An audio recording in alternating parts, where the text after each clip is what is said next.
UP में होगा बड़ा गेम। सीएम योगी के सामने होंगे चाचा शिवपाल यादव। उपचुनाव के लिए अखिलेश ने बिछाया जाल। शिवपाल यादव न सांसदी लड़े न नेता प्रतिपक्ष बने, तो क्या उपचुनाव से लौटेगा चाचा का रुतबा? चलिए आपको बताते हैं। यूपी की 10 विधानसभा सीटों के लिए होने वाले उपचुनाव को लेकर समाजवादी पार्टी ने तैयारियां तेज कर दी है। समाजवादी पार्टी ने 10 में से 6 सीटों के लिए प्रभारियों का ऐलान कर दिया है। प्रभारियों की इस लिस्ट में शिवपाल यादव का नाम भी शामिल है।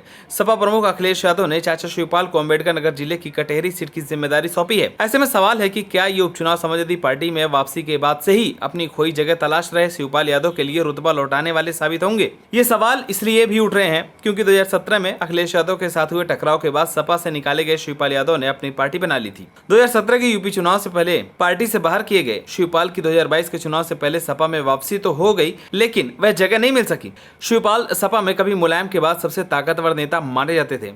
लोकसभा चुनाव में कन्नौज से सांसद निर्वाचित होने के बाद अखिलेश ने जब विधानसभा की सदस्यता से इस्तीफा दिया और नया नेता प्रतिपक्ष चुनने की बात आई तो शिवपाल यादव मजबूत दावेदार माने जा रहे थे। अखिलेश यादव ने शिवपाल यादव पर माता प्रसाद पांडे को तरजीह दी और उन्हें नया नेता प्रतिपक्ष बना दिया। सीएम योगी ने यूपी विधानसभा में नए नेता प्रतिपक्ष को बधाई दी और शिवपाल पर तंज कसते हुए कहा था कि अपने चाचा को गच्चा दे दिया।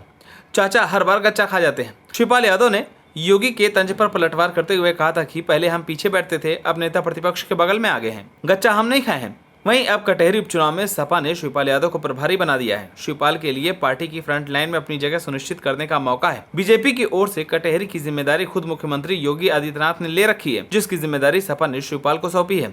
यूपी में बीजेपी के सबसे बड़े चेहरे मुख्यमंत्री योगी आदित्यनाथ के सामने शिवपाल की संगठन क्षमता और रणनीति कौशल की परीक्षा होनी है। शिवपाल ने दारा सिंह चौहान के इस्तीफे से खाली हुई मऊ की घोसी सीट के उपचुनाव में भी समाजवादी पार्टी के चुनाव अभियान की बागडोर संभाली थी और वहां साइकिल दौड़ाने में सफल रहे थे। घोसी उपचुनाव में बीजेपी की ओर से तत्कालीन प्रदेश अध्यक्ष भूपेंद्र सिंह चौधरी साथ ही योगी कैबिनेट के कई मंत्रियों ने कैंप कर प्रचार किया था। घोसी और कटेहरी के उपचुनाव में एक बड़ा अंतर सीएम योगी की जिम्मेदारी ही है। ये भी है कि तब बसपा और कांग्रेस जैसी पार्टियों ने भी उम्मीदवार नहीं दिए थे और बीजेपी सपा में सीधा मुकाबला था। इस बार सीएम योगी ने इस सीट को अपनी प्रतिष्ठा से जोड़ लिया है, तो वहीं मायावती की अगुवाई वाली बहुजन समाज पार्टी ने भी उम्मीदवार उतारने का ऐलान कर रखा है। ऐसे में शिवपाल के सामने एंटी बीजेपी या एंटी गवर्नमेंट वोट का बिखराव रोकने की चुनौती भी होगी और अगर कटेहरी सीट पर समाजवादी पार्टी जीत का परचम लहराती है तो सपा के साथ ही खुद उनके लिए भी ये बड़ी उपलब्धि होगी, बीजेपी के लिए बड़ा झटका होगा।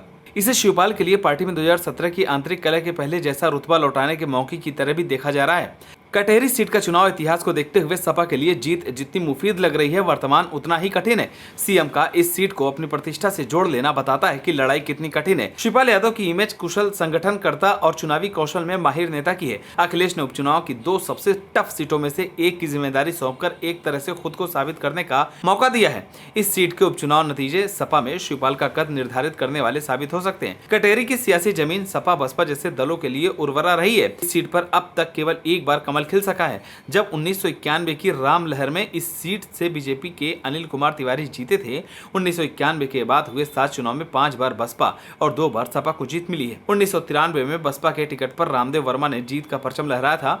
1996, 2002 और 2007 में बसपा के धर्मराज निषाद जीते थे। साल 2012 में सपा के शंखलाल मांझी ने बसपा का विजय रथ रोक दिया था, लेकिन 2017 में लालजी वर्मा ने यह सीट फिर से बसपा की झोली में डाल दी। 2022 में लालजी वर्मा सपा के टिकट पर लड़े और सीट बरकरार रखी। लालजी वर्मा अब संसद पहुंच चुके हैं। लोकसभा के लिए निर्वाचन के बाद उन्होंने विधानसभा की सदस्यता से इस्तीफा दे दिया था, जिससे खाली हुई सीट पर उपचुनाव हो रहे हैं। फिलहाल इस बार का उपचुनाव बड़ा ही दिलचस्प होने वाला है, खासतौर से कटेहरी और मिल्कीपुर सीट, क्योंकि इन दोनों ही सीट पर शिवपाल और सीएम योगी आमने सामने होंगे।